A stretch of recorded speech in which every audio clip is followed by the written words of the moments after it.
खुलुमबाय बे समाव आं प्राइम 24 हेडलाइन्सआ गोनांथार रादाब लानानै फैलायबाय बे समाव आङो दंफैयो धेमाजि जिल्लानि सिङाव थानाय सानजारि नोगोर बुरापकट गामि बुरापकट गामियाव फैनायनि गुबै जाहोनानो जाबाय बे बुरापकट गामिनि गिबिनिफ्राय लानानै दिनैसिम आबाद मावनाय सासे गेदेमा सुबुंखौ आं लोगो हमनो नागिरदों बिथाङा गोबाव समनिफ्राय आबाद मावै मावै दिनैसिम बिथाङा बायदि रोखोमनि आबाद मावनानै बिथाङा जिउ खुंबोबाय दङ आरो दासिम बिथाङा गोबां आबादनि गेजेरजों लाब एबा मुलाम्फा खालामनो हादों एबा गावनि जिउ थांना थानायाव गोबां रांबो खामायनानै बिथाङा न'खरनि गासैबो सुबिदाखौ खालामना लादों होननानै जों मिथिनो मोनदों थारैनो बिथांखौ लोगो हमनो नाजानि थारैनो केमेरा पार्सन बिथांखौ फैनो थाखाय खावलायबाय बिथाङा दासिम मा आबाद मावदों दा देग्लाय जिहेतु लकडाउन सम बा कर'नानि बोथोर बिथाङा आबाद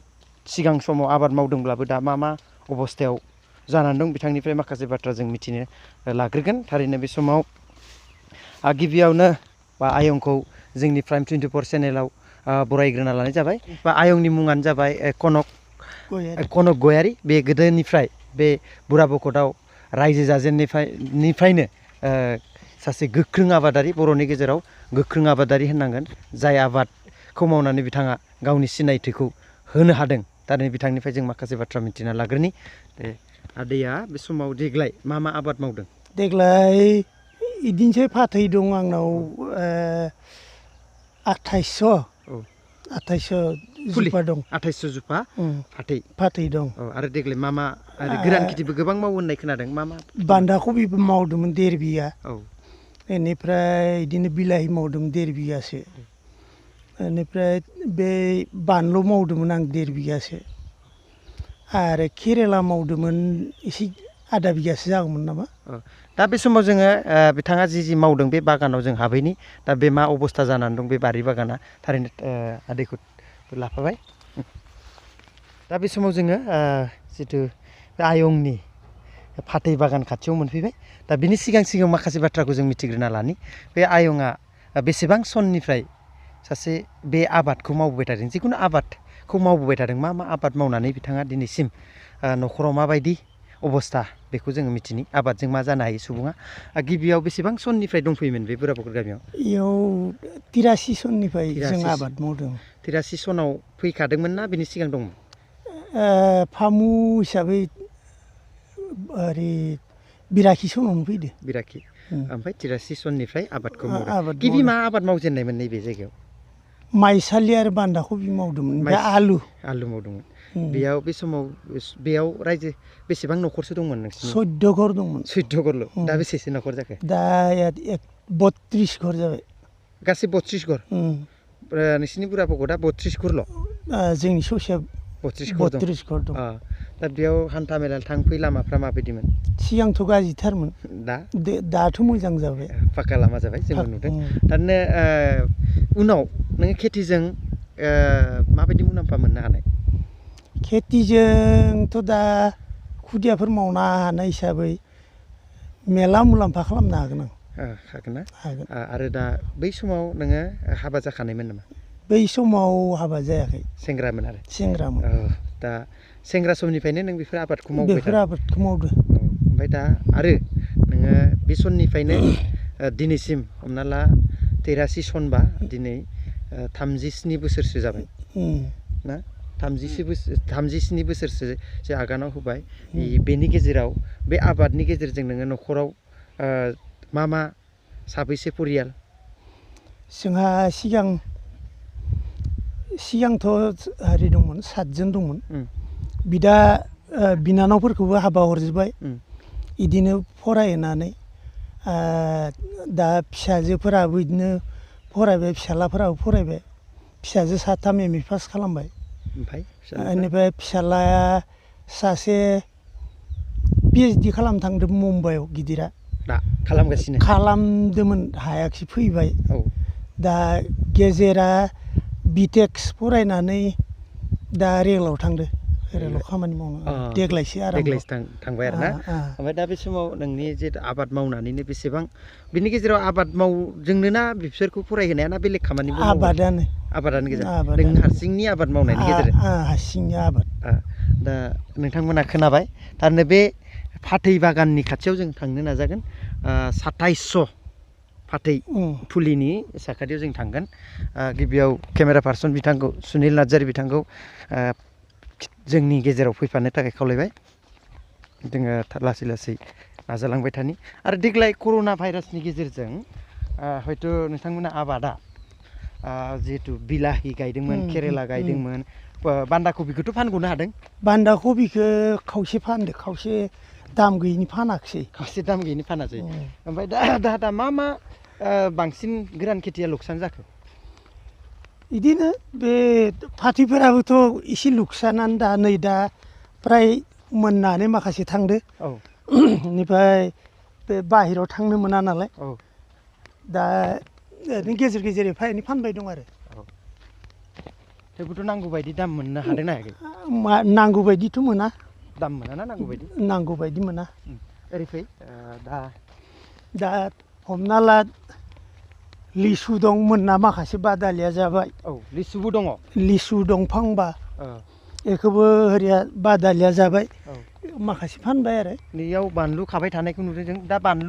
बानलुनि दामफ्रा माबायदि बानलुफोरखौ बेथ' 20 थाखाल'सो बानलुआ किल' 20 थाखाल' किल' 20 थाखाल' न'निफ्राय लाङो बेफारिफोर फैनानै लांफैयो केरेलाखौ माबायदि दामाव फानदों केरेलाया 20 थाखामोन प्रथमाव ओमफ्राय दाथ' गैला रावबो बाया केरेला ओमफ्राय ओरैनो दा मा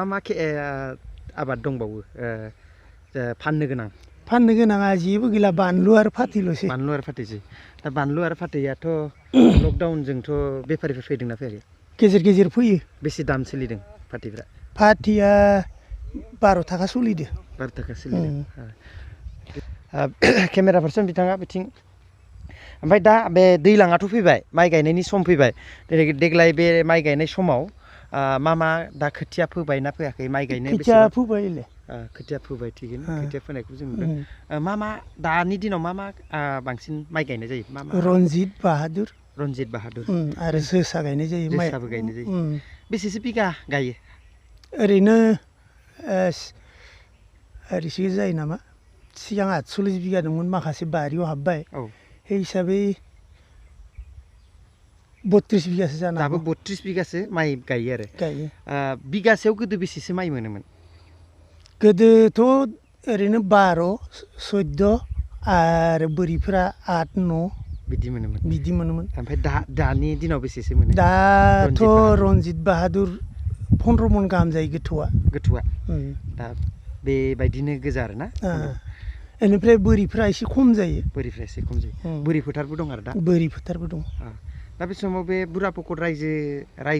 बुरापकट ओनसोलाव रायजो जाबोनानै बेसेबां गोजोननाय मोननो हादों गिबियाव बे बबेनिफ्राय फैदोंमोन गिबि न'आ बरपेटायावमोन बरपेटानिफ्राय ओयाव धेमाजियाव जियादलआवमोन जियादलनिफ्राय माने दैमाया फबजोबना होनानै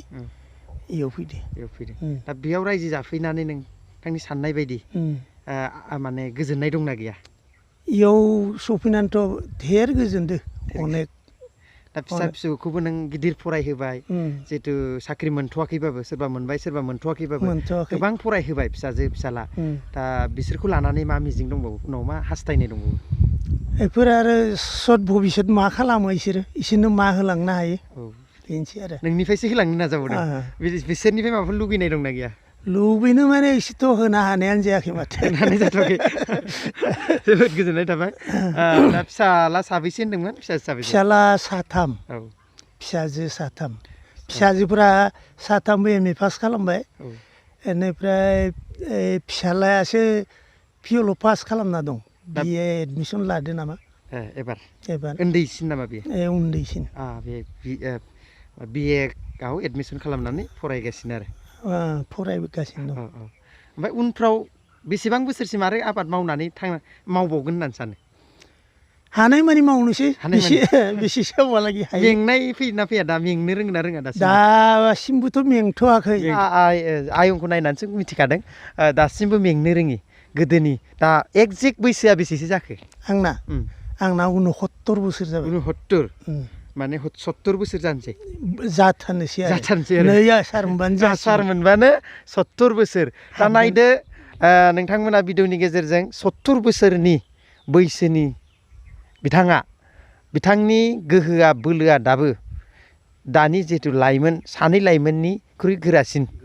बोलो गोरासिन दा बेबायदि आरो गोदोनि दा मा बांसिन जानानै मोजां मोनो देहाखौ एसेबां मोजां खालामना लाखिदों जानायाथ' आरो बिदिनो ना बेदरफोर जायो ओमफ्राय लकेल मैगंखौनो जाखायो लकेल मैगंखौनो जाखायो न'निनो दा नोंसोरबायदि जोरनोबा जों माबायदि मा जानानै गोलाव बैसोखौ लाखिनो हागोन बिदिनो न'नि बुस्थु जानांगोन दिनैसिम नै सामब्राम गुफुर गोजामोन सामब्राम गुफुरमोन दुल खालामना दोनदों ओमफ्राय दा जानायफ्राव जिथु जानायफोरखौ जों मोजाङै जायोबा नोंसोरनि बायदि जों आयुखौ गोलाव खालामनो दासिमबो बेसेबां आरो थांना थानो गोसो दंबावो आरो बेसे गोलाव आंथ' अनुमान खालामदों 80 बोसोरसिम खामानियानो मावबाय थानो हागोन आं 80 बोसोरसिम खामानियानो दाबो 11 बोसोर खामानि मावनो थाखाय थांखि दंबावखायो बेखौ फोथायनाय दं आरो फोथायखानाय दं दा बे समाव गोदोनि आबादारिफ्रा सैथो आरो इसोरखौ फोथायग्रा सुबुं जायो दा नैबे आयंनाव आं सोंना लानि बे आयंआ धोरोम एबा इसोरखौ बेसेबां फोथायो इसोरखौ दंना गैया होनना सानो इसोराथ' दं मानो गैया जानो खिन्थु बेसेबां फोथायो मानो फोथाया जानो इसोर दं होननानै फोथायनायखायनो आंथ' सेंग्रा समनिफ्रायनो बाथौ देउरि जादों ओरै जोबोद मोजां होमबा दानि लाइमोनफ्रा जे गोबां हयथ' गियाननि बिथांमोनानो इसोरखौ बारा जोंनि हारिफ्रा इसोरखौ बारा फोथाया बा बिदिनो मन्दिरफ्राव बारा थांनायखौ नुनो मोना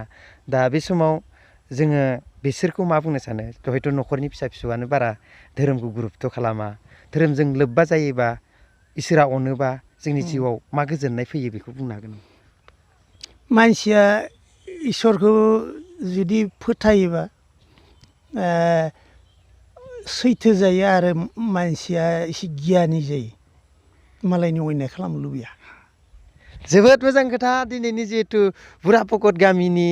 बयनिख्रुइबो गोग्गोमसिन आबादारि आरो पुराना आबादारि बे आयंनिफ्राय जोङो माखासे गुरुत्वपूर्ण खोथाबो मिथिबाय धोरोमनि माखासे बाथ्राबो जों मिथिबाय सैथोआ हदाय जै होननाय बाथ्राखौ आयंनि खुगानिफ्राय जों मिथिदों जों बयबो सैथो सोलिनो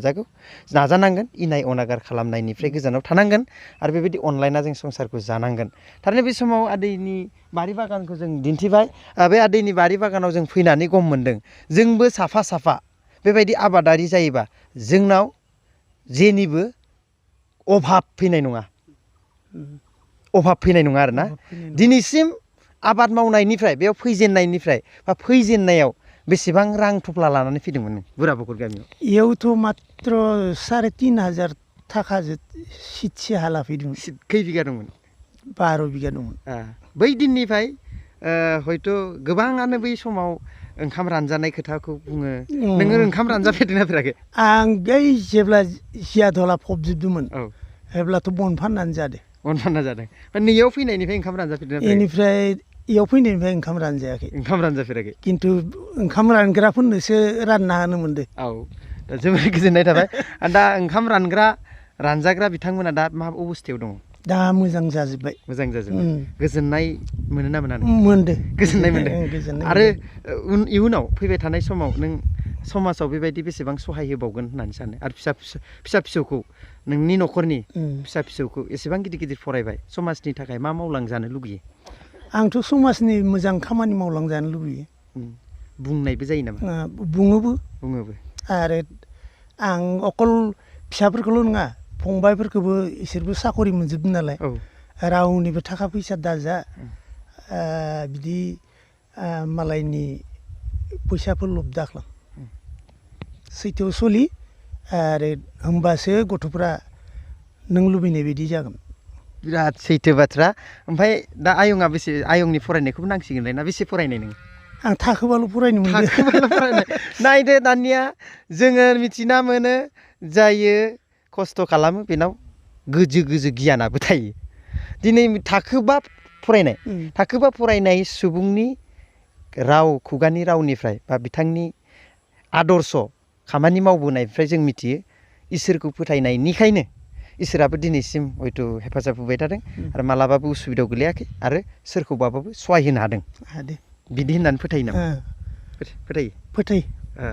निस्सय गोजोननाय थाबाय बे समाव जों बुरा परकट गामिनि सासे आगुनि आबादारि गोख्रों आबादारि आयंनि नामखौ मामोन कनक गयारि आयंआ बे बुरा परकट गामिखौ हयथ' गोबां नाम मोनहोदों जोंबो उन्दैयाव मिथिनो मोन्दों जोंबो उन्दैनिफ्रायनो खोनाबोदों बे बुरा परकट गामियाव गोख्रों आबाद मावग्रा सुबुं दंमोन आरो दासिमबो दङ बेनिखायनो बे बुरा परकट गामिनि थासारिया बेसेबांबा समायना बारि बागान लामा फारफ्रोमबो बिथिंनिफ्रायनो जोङो नोंथांमोननो नैबे भिडिअनि गेजेरजों दिन्थिगोन थारैनो बे नुहुरनाय बुरा परकट गामिनि थाइजौ खान्थाल बारि ग्रोम ग्रोम गय बारि बे गय बारिजों बुंफबनाय बे बुरा परकट गामि जोङो बे लकडाउन समाव बिथांमोना लकडाउनजों बेसेबां भुगिनांनानै दं थारैनो लकडाउना बेसेबां खहा खालामदों सुबुंफोरनि बे बाथ्राखौ बिथांमोननि खुगानिफ्राय मिथिनो मोन्दों आरो नोंथांमोनाबो बयबो बे लकडाउन बा बे लकडाउनखौ भुगिनांगासिनोखा बेखौ बयबो मिथिदों बेयाव आं गले गले बुंलायनो सानासै बेयाव बे बेसेबांबा गुवार फोथारनि गेजेराव बायदि रोखोमनि फिसा आबाद मावदों गिदिर आबाद मावदों जोगोनार बानलु केरेला फुलकबि अलकबि आलु जुखाम बागान आनारसबो गायनायखौ जों नुनो मोन्दों दा गुवार फोथारनि जे महरफोरखौ जों नुनो मोन्दों थारैनो बे समाव जोङो भिडिअनि गेजेरजों नोंथांमोननो गासैबो बाथ्राफोरखौ हयथ' जि हायो बेखौ फोरमायबाय थारैनो बे समाव जोङो प्राइम 24 हेडलाइन्सनिफ्राय बिदाय लायनो थांबाय सारिगिदिं बेसेबांबा समायना बुरा परकट गामिनि नुथाय एबा थासारिया ग्रोम गय बारि थाइजौ बारि खान्थाल बारि फाथैनि बारि बेसेबांबा समायना बे बुरा परकट गामि जों बे समाव प्राइम 24 हेडलाइन्सनिफ्राय बिदाय लानो सानबाय प्राइम 24 हेडलाइन्सआव आं अरुण ब्रह्म गोजोनदों साफ्रोमबो बर' रायजो राजानिसिम आंनि सिबिनाय आरो खुलुमनायखौ जासिनानै आंनि दिनैनि भिडिअखौ बेखिनियावनो दोनथ'नाय जाबाय गोजोन्थों।